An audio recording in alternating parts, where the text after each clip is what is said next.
It's 5:30. I'll call the regular monthly meeting of the Board of Commissioners of the Fargo Park District to order.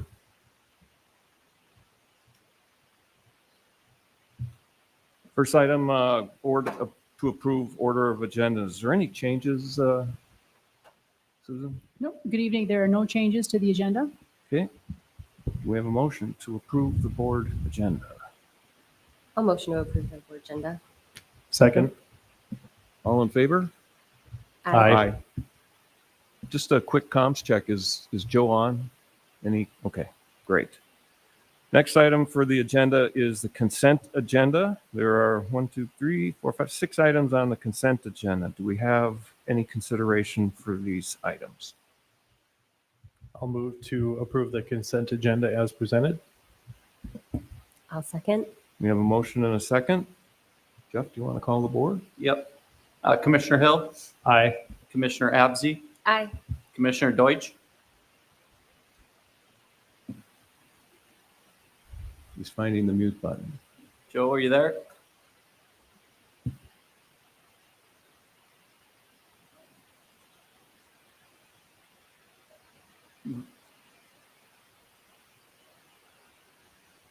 Technology.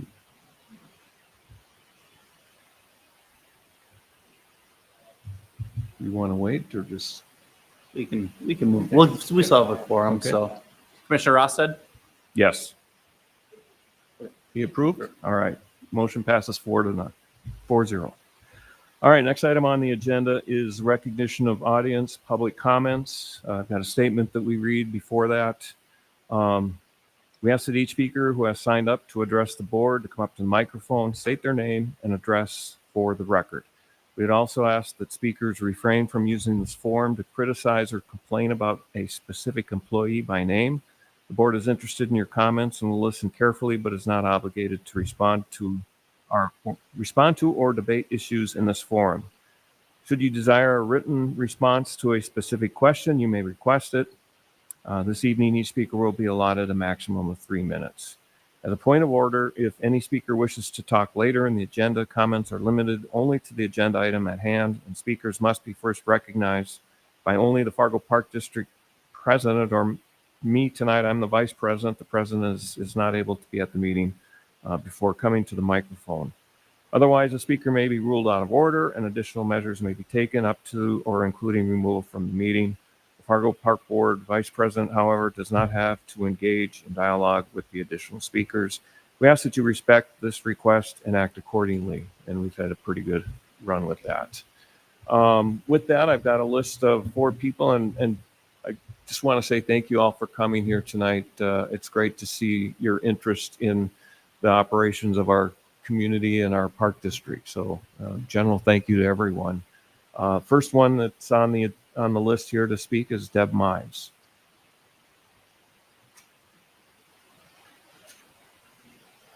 Push the button.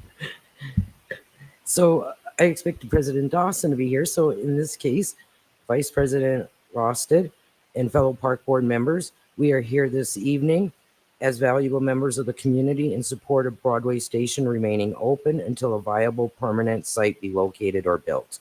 We feel the board has listened to and heard us. We are now asking the board to do the right thing. Thank you, Deb. Carmen Berg. And we have your address, so you don't have to restate it. Thank you again for the opportunity to speak. I want to offer a brief follow-up because the future of Broadway Station deserves continued attention and clarity. Since sharing my concerns, I've heard from even more seniors, caregivers, and family members who rely on Broadway Station.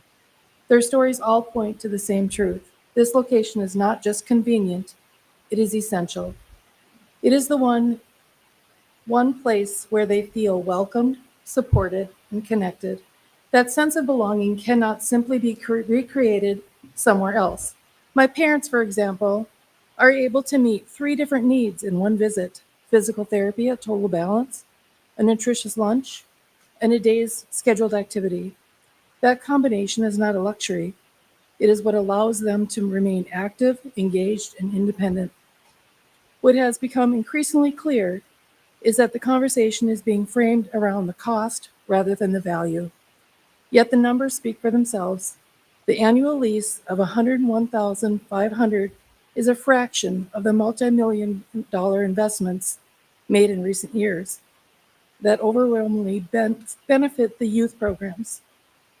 Those projects have merit, but they also highlight the modest request on behalf of our seniors.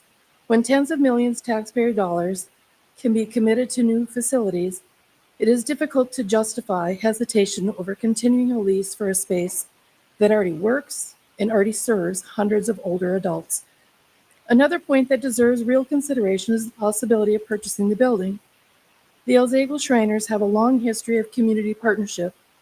It is entirely reasonable to believe that they would be open to negotiating a fair, community-minded price. Before disrupting a program that already functions exceptionally well, we should fully explore this option. Do not dismiss it without meaningful evaluation. The proposed alternatives, splitting services between Trollwood and Yonker Farm, are not long-term solutions. They are temporary patches that will reduce participation, increase barriers, and ultimately weaken the very programs that the Park District aims to support.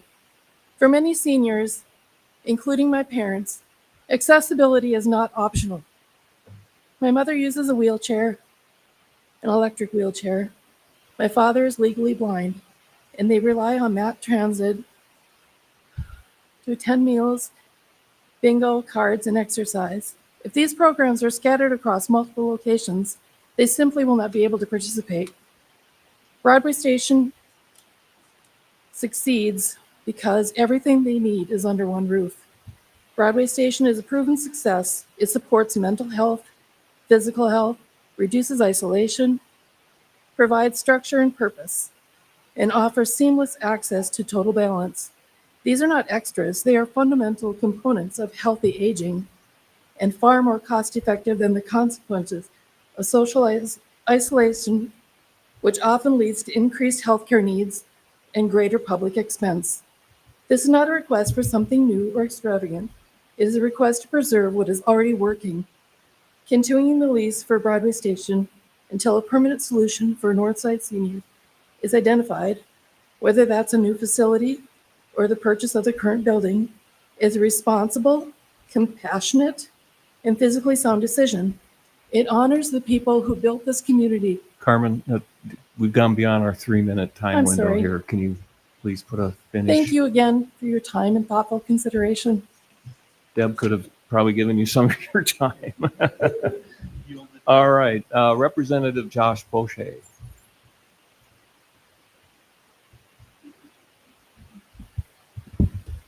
Good evening, Park Board members. It's fun to be on this side of the dais when I'm used to being on swapping seats with some of you. I just want to thank the board and the staff for the due diligence that you've done over the last year, specifically around this conversation. As you've learned, people are passionate about not only North Fargo, but the services that are available in our neighborhood.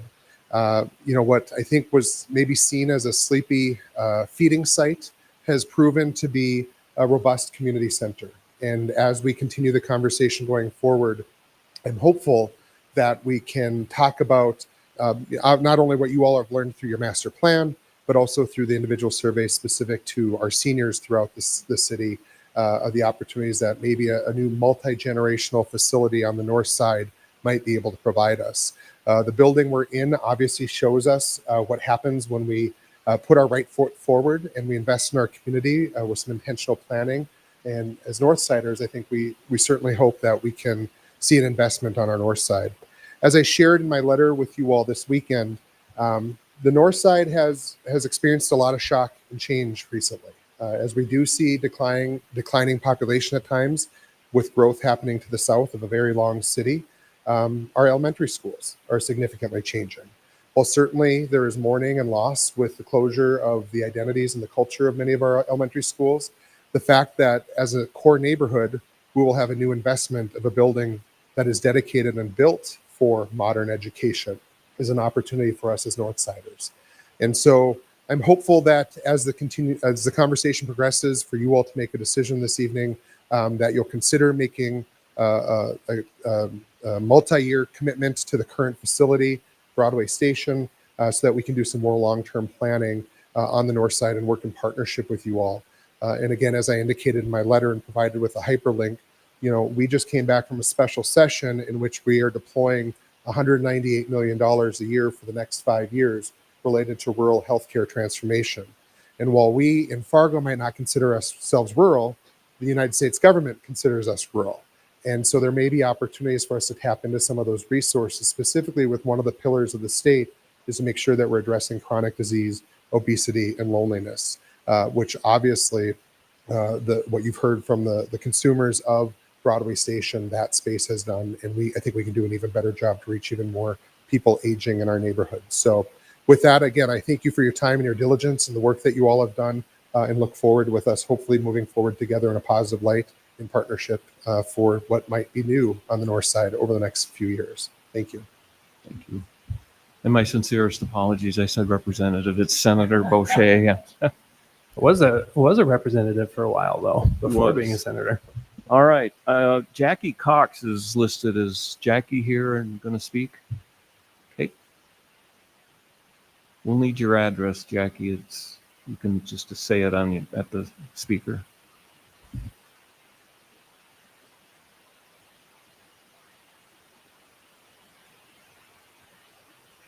Thank you. 968 18th Avenue, Circle North in Moorhead. I know this is a Fargo, but for me to get from my home, which is on the edge of that golf course up north, down to the Yumkumst, I have to go through a lot of railroad crossings. In some cases, a lot of construction, and Broadway Station is a very warm environment. They have activities. There's hardly any that in Moorhead. It's the same good food, same good people, but we like it in Moorhead. We like it in Moorhead, but we like to go over there to get our food and friendship. And when I have been married 60 years and made that many meals, I like to get their food. And if my husband doesn't want to go that day, I pick it up and bring it home. And more people are doing that. So I tell everybody they should start eating there or take the food home, so your numbers reflect how many people really come. It's far more than 30. It's more like 90. And I should tell you, I also work with the Hickson Senior Citizen Center, which is part of the park umbrella. And we have 85 people coming out there once a month. And I arrange the entertainment. So I think maybe we should add some entertainment where we are. But anyhow, I just think it's a great site. Been in there when it was a red owl, working, and I was there with Shields, and it's perfect for us. I do think that the front could be rented if the money is too much to another site, because there's a room that has a door. But I know you've thought about all of that and your other sites. So I'll be listening close, and we hope that you do the right thing and do whatever Carmen said. She's right. You need to continue there until something on an acceptable alternative can be found. And it's not going to be at the Yunker Farm and the Trollwood. It's just too far a space for people. Thank you. Thank you, Jackie. That concludes the open comment period. We'll move on to agenda item number 2, the director's report. Director Foss. Good evening. So this coming Thursday, February 12th, is Giving Hearts Day, which is such a generous day in the community. And there are so many wonderful charities to support, including our own Valley Senior Services and the Fargo Park District Foundation. So this year, donations for the Park District Foundation are going to benefit our scholarships. And, we've talked about this over, the last year or so, that we're continuing to give out more in scholarships, and we've expanded that to adults and youth in our community.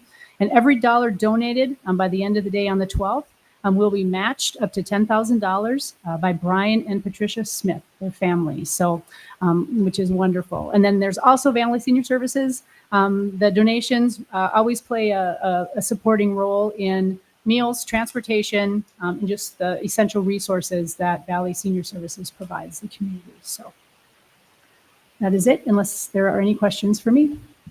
Any questions for Susan?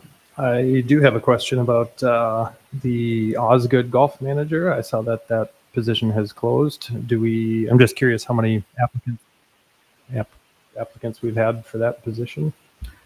I'm looking at Jane Gust Yes. down the aisle. Yeah, I believe we had 19, and they're in the process of whittling that down, and interviews are going to start in the next couple weeks. What's the timeline to hopefully have somebody on board? Well, if the temperatures continue as they look to be outside, we're hoping sooner than later, but generally about a month or so for the full interview process, if there's a first and a second, and then sometimes a visit, depends on location. So hopefully sooner than later, because golf season is coming. Great. Anybody else?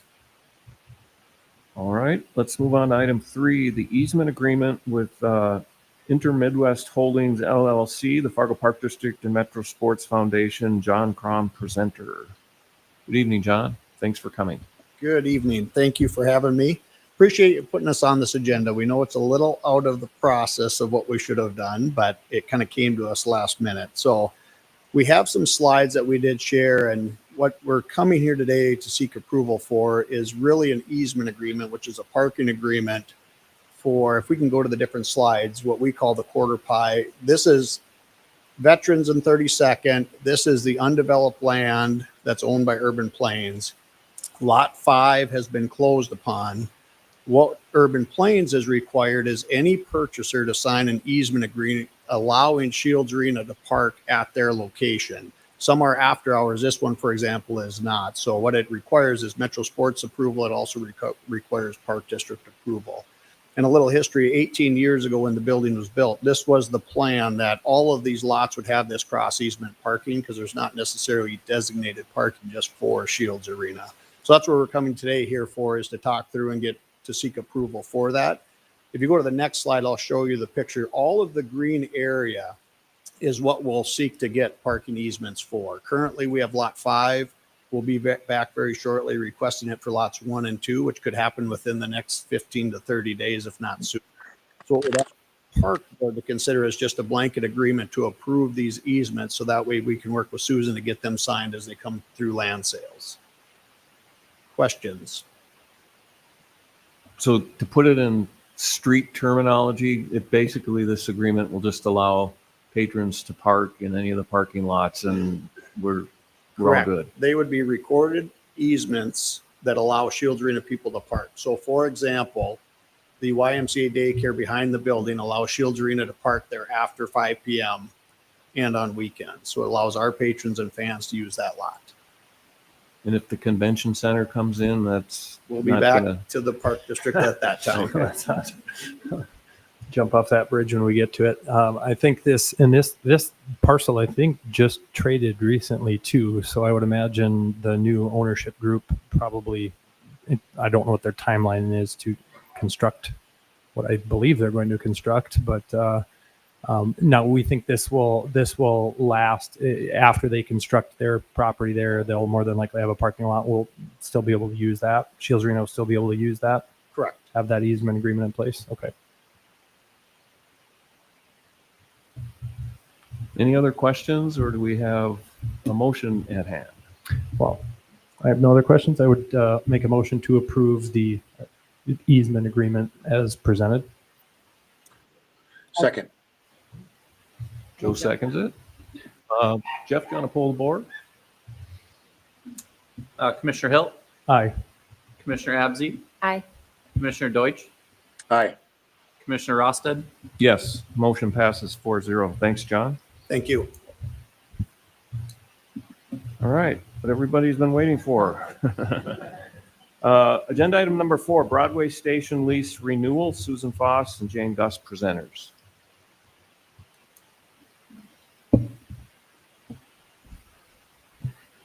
Good evening, Commissioners. Thank you for the opportunity to share some information related to the Broadway Station lease. As you have all heard previously at the January planning, there's a lot of background and history that goes with this decision. And so we just wanted to give a brief overview tonight. Won't go into quite as many details, but that was included in the packet. But first, want to start with some of the historical context. Again, what brought us here tonight in pending this decision. So in 2015, the lease was signed for the original lease for the building to occupy it. And it was a 10-year lease that was due for a renewal in August of 2025.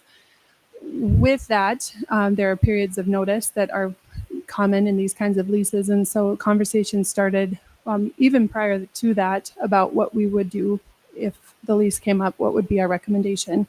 And at first there was discussion about the meal site and a lot of detail, but then at a conversation with the community, many of whom are here tonight, started to learn a little bit more from them about how the space was used. And at that point in May of 2025, you all agreed to do a 1-year extension to give us some time and space to learn a little bit more, partially to avoid that service disruption, to allow time for that financial overview, as well as operationally, how are we using the facility, as well as conducting older adult community engagement, which is community engagement in and of itself is something the Park District is really trying to do more of, to hear from our users and to hear from them to understand what their actual needs and wants are. So pending a renewal or termination decision that is upon us for this year and that extension of March 4th of 2026, we wanted to bring it to you now, thus the January planning leading to the February decision to make sure we meet the deadline. So as we had discussions with our users of Broadway Station and they provided a lot of feedback, that led us to this larger North Fargo older adult community engagement that we did. And we started that planning in summer of 2025. And I will say at times, I know it felt like we were not doing anything because it took a lot of time and energy. And I want to thank our staff and our teams for all that they put into this because it was extensive. It was led by our Fargo Park District team, as well as our Valley Senior Services team, and facilitated by Reach Partners, Inc., who has a lot of experience in this realm. From that, one of the major findings, and as most recall, we did a lot of different engagements, included surveys, it included open houses, on-site comment boards, focus groups, even with staff to understand, again, how are they using it, how are they seeing it being used, those kinds of things. So again, an extensive effort. And ultimately, it was not just for the decision about Broadway Station, but it was rather to understand North Fargo and the needs and desires as others have spoken about. And so we took that seriously, wanted to make sure we open it up to all in the North Fargo community who are 55 plus. From there, we learned many strengths, and obviously through the process, we've also learned about some of the limitations of the building. And so those are listed on the next slide. Some of the strengths that we continue to hear, of course, the natural light. We understand how important that is to people. Certainly the dedicated kitchen and the way in which we've been able to provide meals for for the 10 years that we had occupied the space. Meal delivery path with a convenient entrance, and then the flex room that's been used for various activities and trainings for older adults. So lots of opportunities there. Certainly the programs and operations. We did hear often in the engagement, as well as through conversation, the importance of being located close to total balance, and highlight that as one of the biggest strengths there.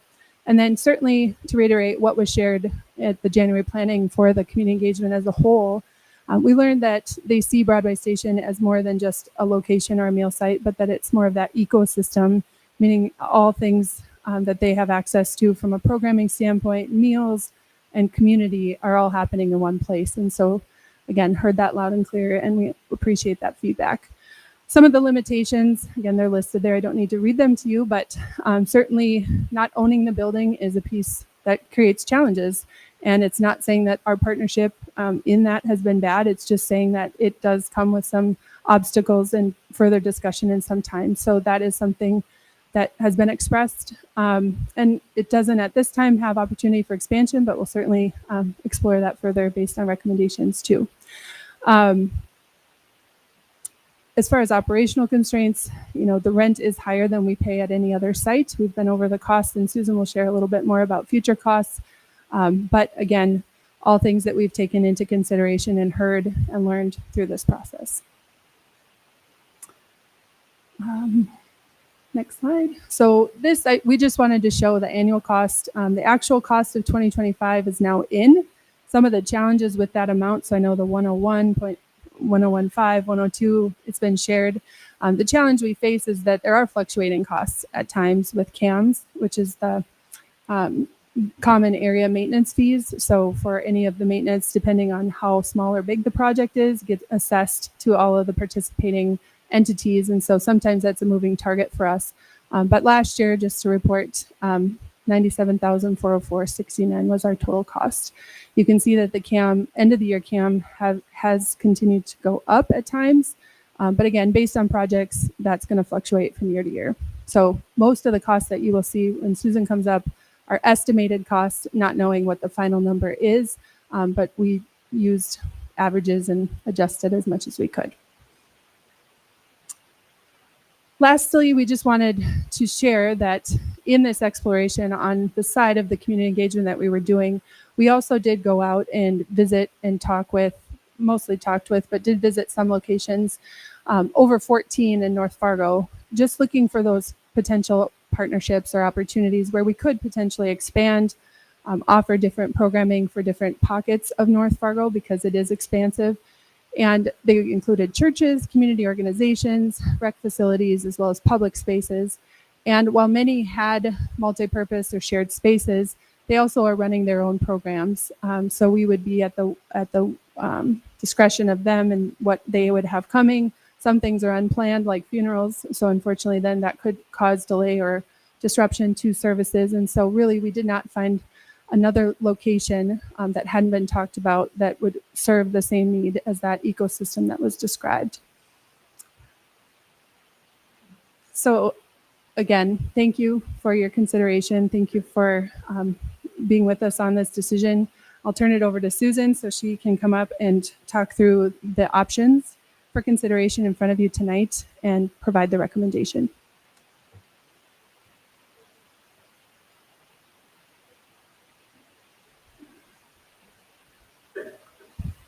Like before Susan speaks? Oh, before the vote. Okay. All right, thank you. Thank you, Jane, for providing just some of that background information that helps, I think, to explain how we got to where we are today.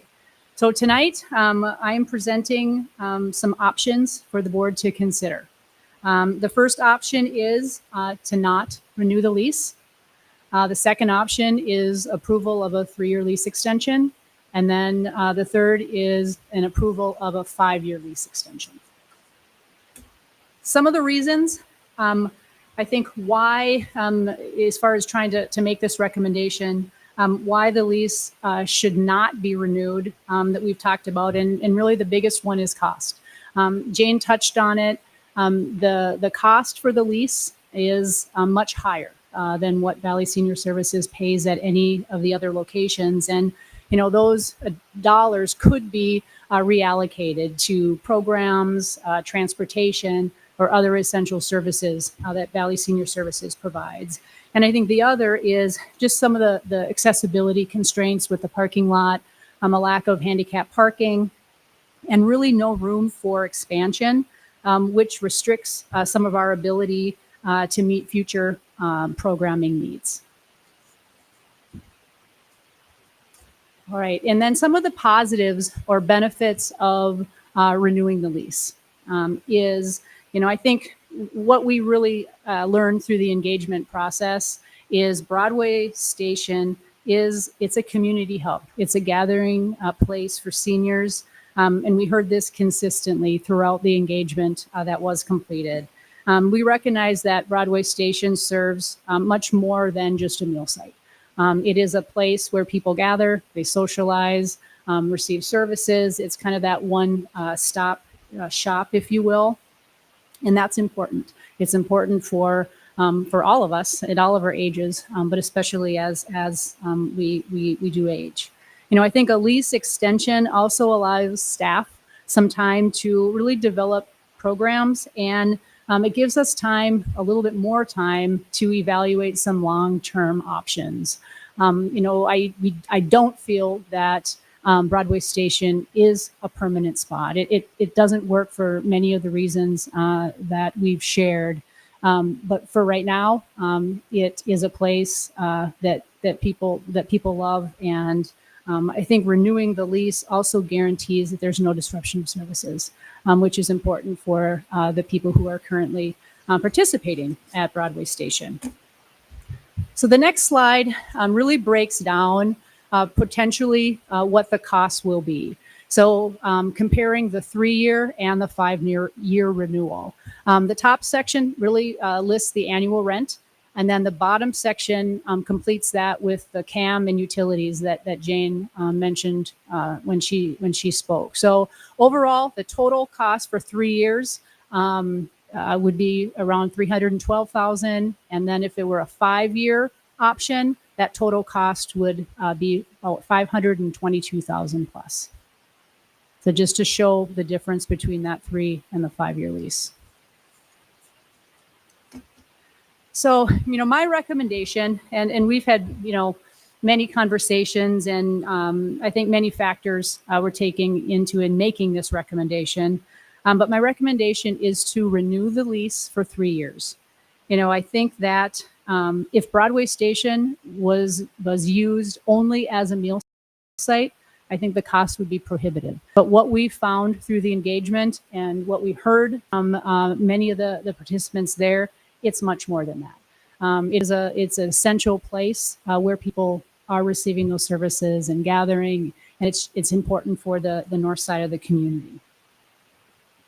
The 3-year lease extension, I think, strikes the right balance between maintaining that stability and the continuation of services, but also gives the Park District a little bit of flexibility so we can continue to look at implementing, offering new programs, and also finding that long-term option.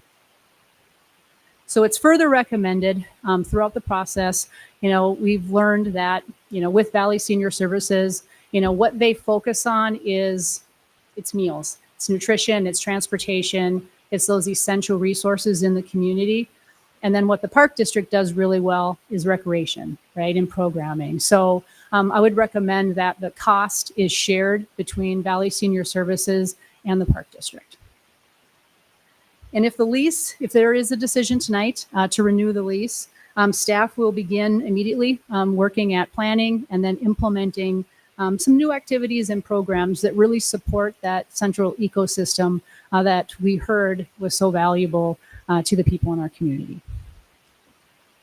So with that, we'd be happy to answer any questions. Hey, Susan, thank you for that. Maybe could you provide some context for everyone here, as well as listening, watching, et cetera, on the relationship of Valley Senior Services to the Fargo Park District, and kind of maybe some history of, how unique it is to maybe have that entity underneath the Fargo Park District as well?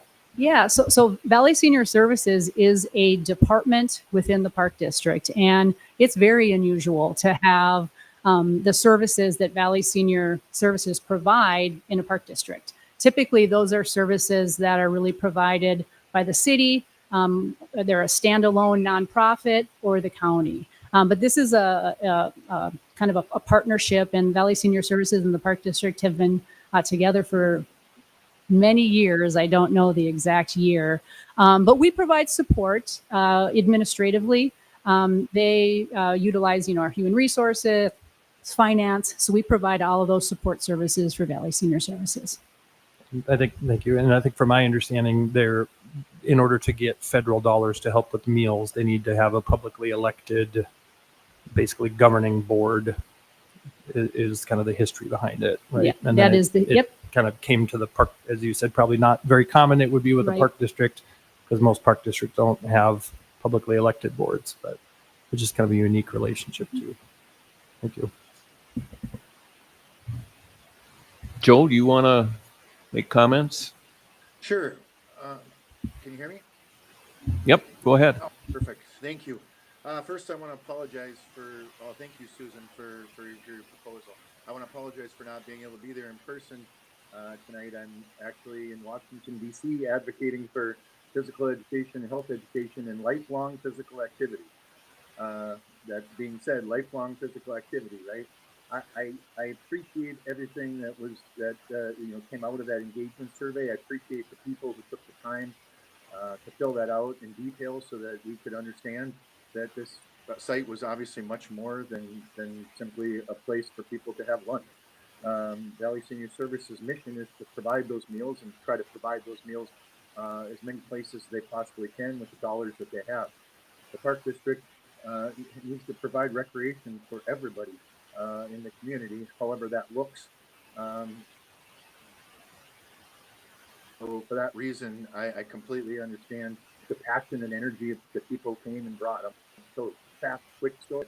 Last week, last month when we had our board meeting, various people that go there came, and some spoke and some just sat in the crowd, and that public speaking portion got over after about 10 minutes, and they left, and we continued on with our meeting, and it was almost 2 hours later that I finally was out, and about 7:30, and I'm out at the front entrance of the sports center, and maybe the individual I talked to is out there in the crowd today, but I'm leaving the first section of the double set of doors and getting ready to head out into the cold, and all of a sudden I hear to my left, this young lady says to me, "Well, I really appreciate you having us in there today to talk about, how important Broadway Station is to us." And I turned and looked at her and I said, "You're still here?" And she said, "Yeah, I'm waiting for Handy Wheels to come back and pick me up." I mean, the passion that she had to come and spend almost 2 more hours in the sports center waiting for Handy Wheels to get back, to come and just be supportive of what the place means to them. That just spoke volumes to me. Obviously, a lot of the individuals in the room I grew up with. I grew up literally right across the street. I ride my bike over and put air in my tires at Shields. So I appreciate it. I appreciate the proposal. I look at the three options. I see, I see the 3-year option. I see the 5-year option. I could support the 3-year option, even though I prefer the 5-year option. I understand why we would go the 3-year option, but I want to say that I think it's very important that if we see in the writing that we're not going to be out of there at the end of the 3 years, after 2 years, that we immediately address that and make sure that, as Susan said earlier, there'll be no disruptions to any services, and that nobody has to come and feel obligated to advocate for themselves again, because obviously a solution and a location needs to be found that will replace what you have there right now. And the last thing I'll say is with the notion that we need to financially support as a park district as well into this, we also need to make sure that we are programming, as Susan said, and get some people down there and do some maybe physical activity things in there, because while a lot of people do attend Total Balance, some don't. And so I think we have a lot of space there and an opportunity to do some maybe physical recreational opportunities as well. So I appreciate everybody coming out, and I appreciate the hard work of our staff to do the survey and get to the bottom of this. And I think at the end of the day, we've all realized that by people using their voices, that we're and coming out in numbers, that the message has been heard. Thank you. I would just echo a lot of what Joe stated. I thank you to the staff. The community engagement was amazing to see, and you threw together a lot of different options for folks to engage in, and calling all the places and really doing our due diligence about looking to see what other options are. I know that takes a lot of time, and so thank you to the team. And thank you to all of you. Thank you for showing up, for engaging, for emailing, calling, inviting us to Broadway Station for lunch and games. I had such a blast. So thank you, Deb. And I think that really is why I love local government, right? We only can come up with sustainable solutions when we work together. And so I encourage you all to continue to engage, continue to reach out. I couldn't agree more that I support keeping Broadway Station in the lease for 3 years. But within those 3 years, keep inviting us. If you have ideas, if you have thoughts, please reach out. That's why we're here. And we only know what we know as elected officials. And so I really do appreciate when you guys come to us and share things that I might not see or it might not be in my purview. So thank you for showing up today. And I look forward to seeing what the vision on the north side is in the future. So lots of emails, by the way. Most respectful. Not all of them. Some were a little not so kind and polite, but for the most part, very respectful. And would agree with Commissioner Absey. This is how this is supposed to work, right? We are elected by the citizens of Fargo, and our job is to listen. And you all have spoken very loudly, and we hear. I will say, I'll add my comments as well, that I don't think this is a long-term solution. We lease this space, and for those of you who don't know my job, I'm a commercial real estate broker, so this is very, very familiar territory for me. I don't feel like government entities should lease spaces or rent spaces because we don't have control, and then we lose leverage, and we don't have our only leverage for the landlord is to walk away from the space. That's it. We can only negotiate so far. And I know there's been the idea of, well, we should buy it. Well, number one, it's not for sale, and you can only buy something that is for sale. And more than likely, if they were willing to sell it, it would probably be, I have not done a comparable report, but probably a multi-million-dollar property. And it's a retail property. It's not a government property. It's a retail space. And I also don't think that the government should be a landlord. So I don't think we should buy a retail. That'd be like us buying West Acres, and now we own West Acres and are a landlord, retail landlord. I don't think that's a good idea either. So my concern, of course, the cost, but my bigger concern is if we do a 3 or 5 year, we're just kind of kicking the can down the road. We're going to be in the same spot 2 years from now, 4 years from now. The lease will run out. We will have to renegotiate it again. And I can pretty much guarantee it's not going to be, it'll be more expensive in 3 or 5 years than it is now. Almost always commercial real estate, it gets more expensive, like everything. That said, I don't feel like shutting the space down is the right move either. I think I'm in favor of a renewal of some sort. And I would like to sort of task or ask our staff to say, whatever period we do, whether it's 3 or 5 years, to spend that time looking at a longer term solution. When we, thanks to our staff this last year, our staff did a ton of work and did research, and now we have data. And when we were reviewing that, I think some of you were at that meeting, it was like an 80-page report. The word walking track kept coming up over and over again, right? So, okay, walking track. And we asked our older adults, do they want to be only with older adults or mixed age groups? And the data came back and said mixed age groups is okay, right? So now we have data and information to use. And so what I would like to see is sort of our staff look at what does something on the north side look like, potentially with a walking track, potentially with some community rooms. This is not, I don't want to make a motion that our staff do that, but this is just sort of my thoughts. Something on the north side. We have a really beautiful, wonderful walking track in this building that gets used a lot, but this is very far away from North Fargo. I live about 6 blocks away from Broadway Station, so I know how far this building is from Broadway Station, painfully far.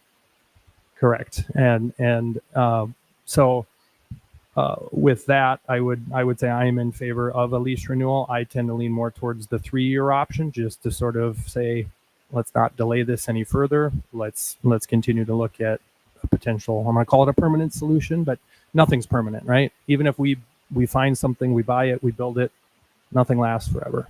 But something that isn't, we aren't leasing, we aren't paying a landlord money.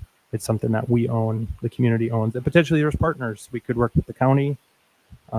As Senator Boucher, who is my senator, thank you, Senator, mentioned, maybe there's federal dollars, maybe there's other partners we can work with to try to find a solution going forward. Long-winded, but I'm done. Yeah, I'll just make a few comments here too. The 3-year lease, 5-year lease provides some stability while we have time to plan, and the time to plan is perfect right now because we're just finishing up our long-term Park District Master Plan. And so we've got already a vision for the Park District and what we're going to do across the district. And so this would be a good puzzle piece to fit within that master plan. And obviously we listen. As I said, when I kicked off the meeting, I appreciate all of you taking the time to come out here and just to sit and not even say anything, but be supportive of what you want to see happen. That sends volumes to me, and I think that's critically important. One last thing I'd like to address is the idea that I've heard a couple of times that we don't give as much attention to seniors as we should, and I don't think that's true. And I lost my dad 2 weeks ago today, and social activities and being involved, the Valley Senior Service Meals on Wheels is all important. I saw it firsthand, so just like to make that comment. Thank you for sharing, Jerry. I would motion to approve a 3-year lease renewal at Broadway Station. I'll second. We have a motion and a second. Any further discussion? Jeff, pull the board, please. Commissioner Hill, Aye. Commissioner Abzi, Aye. Commissioner Deutsch, Aye. Commissioner Rosted, Yes, motion passes. All right.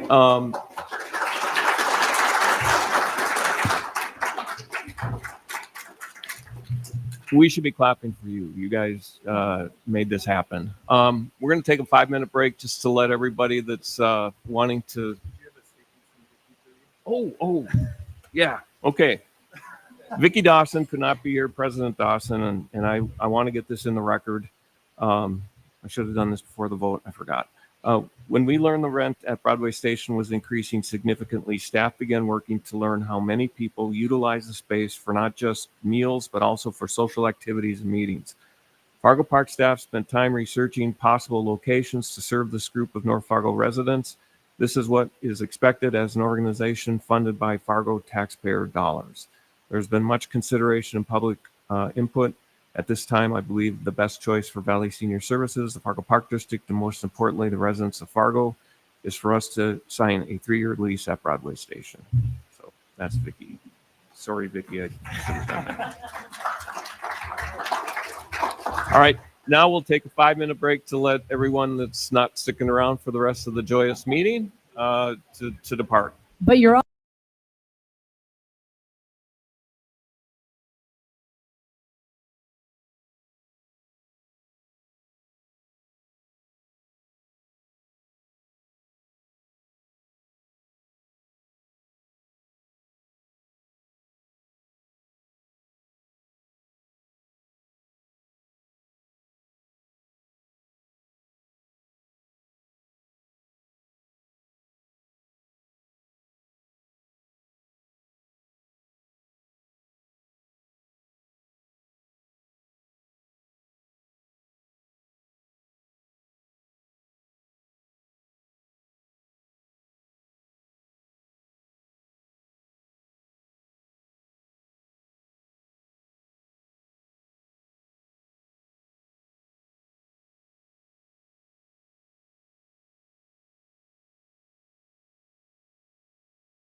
2025 Foundation Update, Craig Buer presenting. Craig.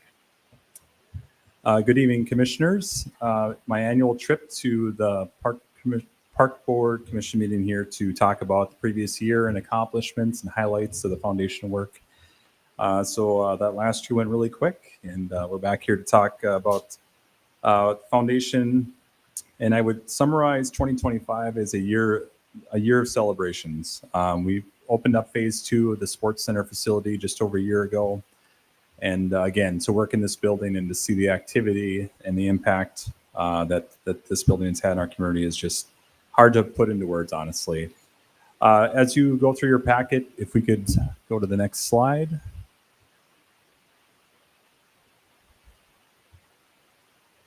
Oh, okay. I handed out your booklets here. So just going into your booklets here, obviously our purpose and mission there. At a glance for the foundation. To date, so we were started the foundation officially in 2018. And to date, in total value brought to the Park District is $45.5 million. This year, we were around $321,000 total funds raised. We had a really good Giving Hearts Day again last year. And we'll skip forward to just a few highlights within the book. If we go to leading the way with a list of commissioner or board members, we are now up to 9 board members, volunteers in our community, community leaders that have different strengths that add to the foundation work. I would like to highlight 2 new board members this year in Brian Sean and also Rich Slagle, 2 new board members who excited to have them on board. And yeah, so we're down, we started at 5, we're up to 9. And we feel like that's a great number for us to do our work. Especially we break down into committee work, which we've done the last few years, which has worked great. And then Vicki Dawson serving as the park board representative on the foundation. You page forward, we opened Island Park Pool last summer, and what an amazing day to experience that. And over the summer to see all the excitement, I was able to bring my kids there on a number of occasions.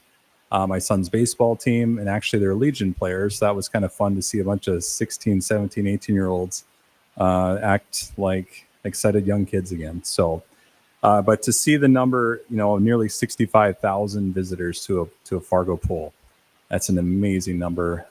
And I think once people experience, I feel like calling it a pool is maybe underselling it a little bit, just with all the amenities there. I mean, it's just an amazing facility.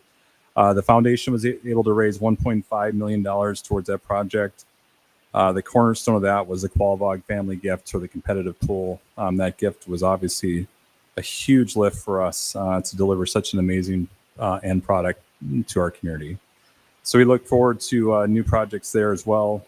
And to those numbers, I would be safe to say that number will increase as people get to know the facility and the word gets out how great it is. We talked about scholarships a little bit, and that's the focus of the Giving Hearts Day campaign here in just 2 short days. So in 2025, the Park District issued nearly 600 scholarships and expanded to adults.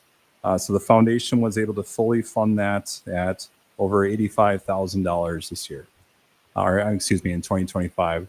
And it's great to see that number grow. I mean, that just means that we're providing more and more access in our community, and that's one of the core functions of our foundation. So those dollars raised were a combination of our golf event at Rose Creek in May, and then also the charitable gaming dollars, which funded a large portion of this, and we would expect that to continue moving forward as well. Next page talks about the Sports Center facility, and I asked the staff, Kaylee and her staff, to put together some stats for 2025. So you can read there just a few stats as far as open play hours, over 19,000 hours. And that's been really fun to watch. Just people being able to come and their families or kids just to play catch or play soccer or just play. And that is so fun to watch.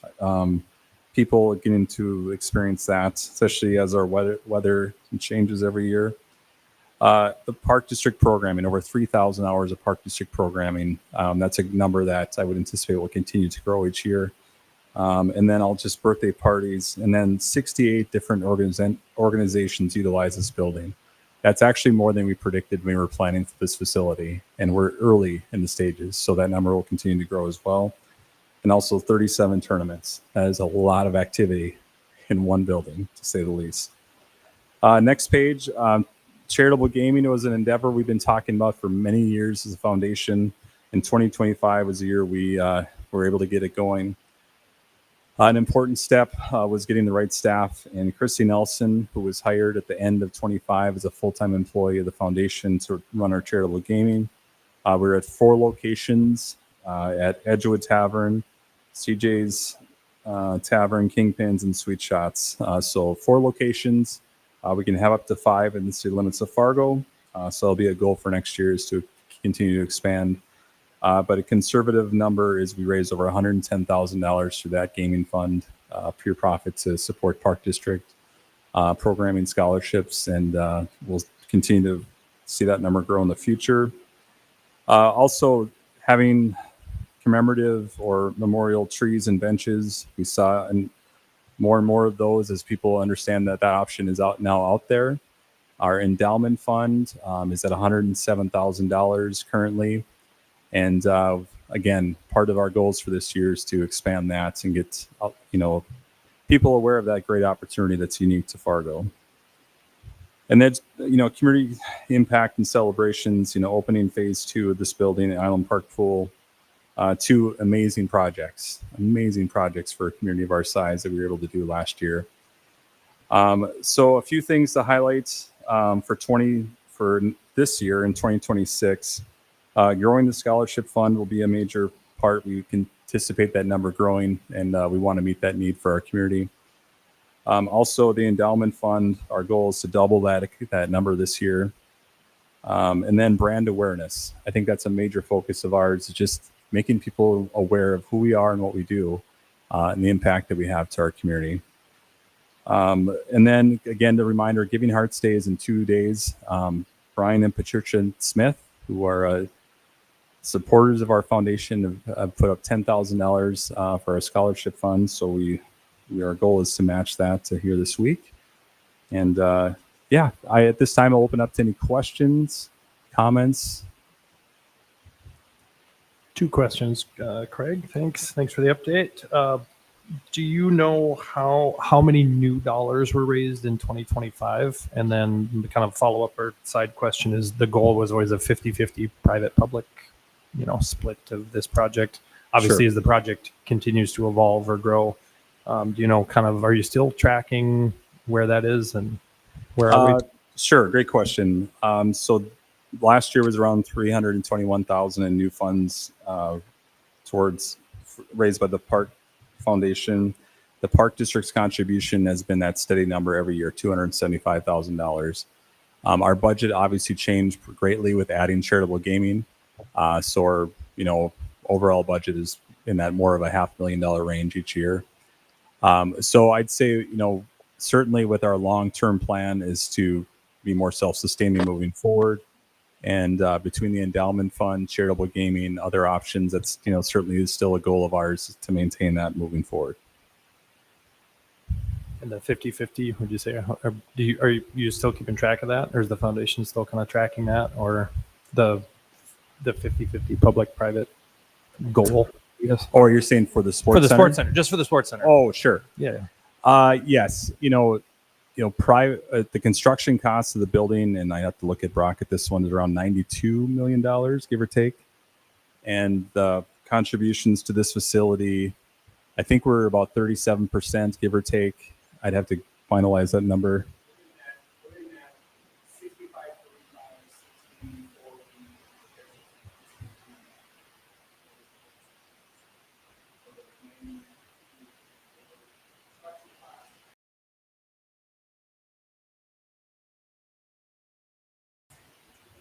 Sure.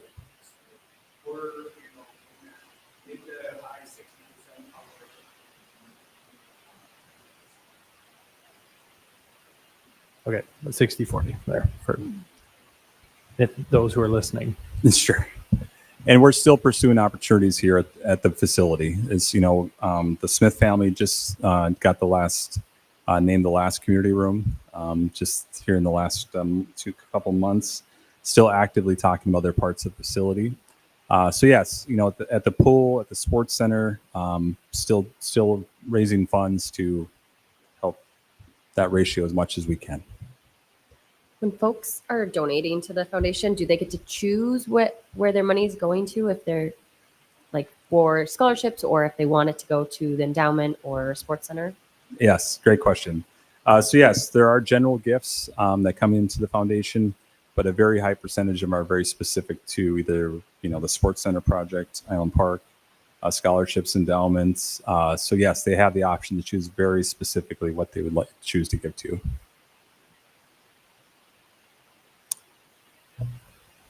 Any other questions? Commissioner Deutsch, do you have any questions?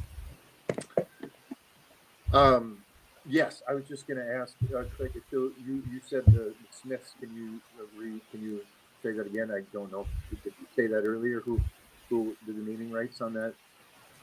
Sure. So the last remaining community room, which is just east of the boardroom we're in tonight, the third room will be named after Brian and Patricia Smith. Okay. Thank you. Yes.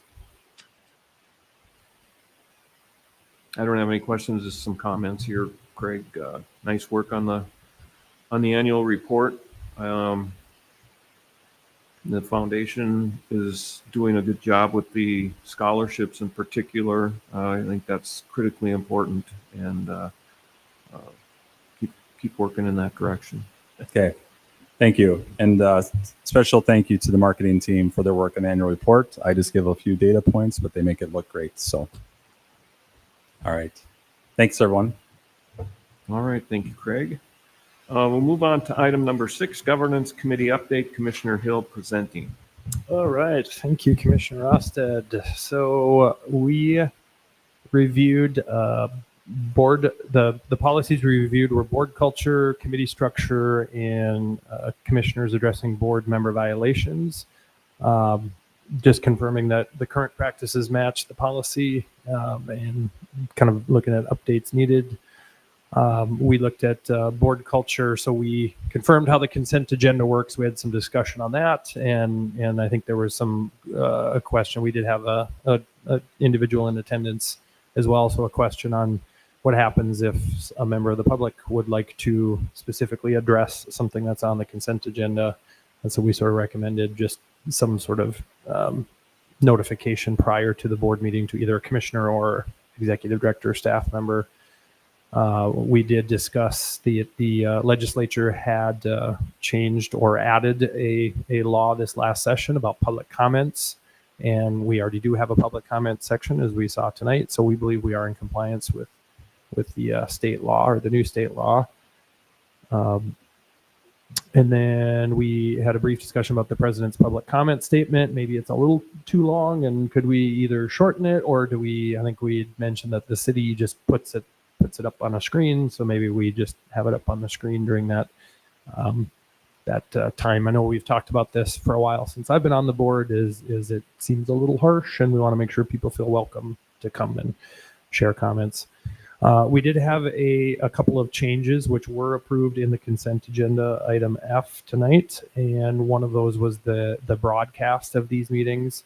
There was a reference to channel 56, and the meetings, I think that was the city access channel. And we did mention now that the meetings are available online, so we added that.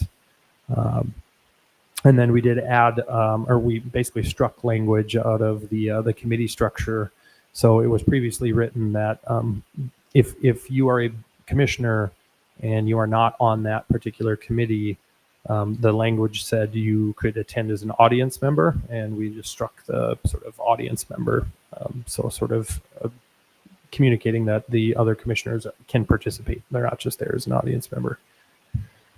And then we discussed commissioners addressing board member violations. So this was I forget what the OE, was it OE? I don't remember, sorry. But we reviewed the policies that we had to review at the time, and they were addressing board member violations, commissioner violations, Go ahead, Susan. Single point of contact. I Single think was point of one. contact. Thank you. Yeah, yeah. So meaning that the executive director is the single point of contact for the commissioners. And there is a single unit of control as well. Board culture, role of clarity, some discussion on there as well, current expectations. And we sort of ended with saying that we do need to get the park ordinances back on the agenda for the governance committee. And we need to make sure they're in alignment with the city of Fargo. And so we know that Jeff is working on those. So we'll work on that. And one of the big issues we did discuss that we will have to tackle at some point is e-bikes, e-scooters on trails. It sounds like currently the city allows e-bikes and e-scooters on sidewalks. And so we will have to at some point discuss that policy on bike paths.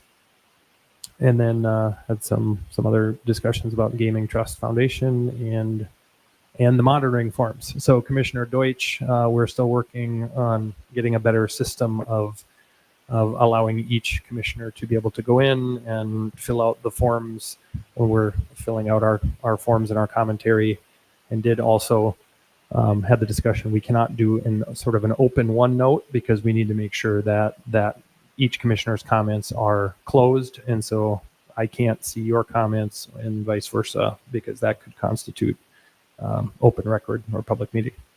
I think that was it. I basically read all of the notes. Thank you. Any questions on the governance committee? All right. Can I speak? Yep. I didn't know if I was unmuted or not. I'm sorry. Yeah. And I know you've looked at several different options, Aaron, but I just wanted to throw out there that DocuSign. I mean, that we use that as secured NDSU, and it gives you the abilities to click in certain boxes and write things in there if you need to, and then when you sign it at the bottom, it goes through. So maybe that's an option to throw out there. But I appreciate all your hard work on trying to figure that out so that we can be efficient, yet at the same time make sure that we're safe.